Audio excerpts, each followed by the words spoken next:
I think nowadays music is probably one of the easiest means to lose your moral sense. Music is audio pornography today. That's what it is. It's explicit, it's shameless, it's vulgar, it takes your sense of humanity away from you, it makes you look at women as objects, worse than animals. And these people are talking about women like they're talking about, an animal, really. It objectifies women, and especially I've noticed a lot of the brothers that I know of, Muslims, that are really into the hip-hop scene, and they're kind of doing the hifz of the song, right? They're memorizing the song, and they're really good at reciting it with perfect tajweed too, right? And so they do that, and it's just horrible language, horrible, horrific language. The only simple response I have to that, if you have any regard for the Book of Allah, that you really think it's from Allah, بِئْسَ الْإِسْمُ الْفُسُوقُ بَعْدَ الْإِيمَانِ.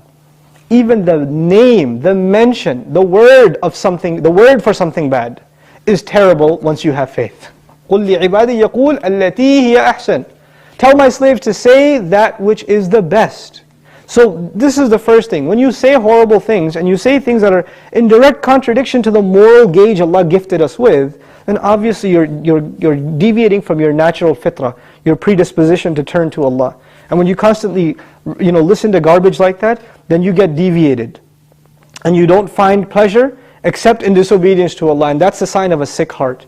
So one has to distance themselves from this. This is the first step. And I'll tell you, it's my personal analysis, you don't have to take it. But if a person finds listening to the Qur'an annoying, after they've been listening to hip-hop and this and that for a long time, and as soon as somebody puts the Qur'an on in the car, you know what to say? Oh man, turn that off, man, I don't want to, I just want to talk. And they immediately, they get a little annoyed when they hear the Qur'an. That actually means the shayateen have taken over. And they're constantly making waswasa to this person. Because what do the shayateen hate the most? They hate the Qur'an. Because this person has let the shayateen, the devils, into his heart, they start pinching at his heart when he hears Qur'an, and he says, I don't want to hear this. To let them out, the first thing you got to do is stop supplying them with fuel. This is fuel. This useless wasting of time, this is fuel for shaitan. They love that you waste your time. They love it. Because the one asset, the one piece of wealth Allah gave every human being is time.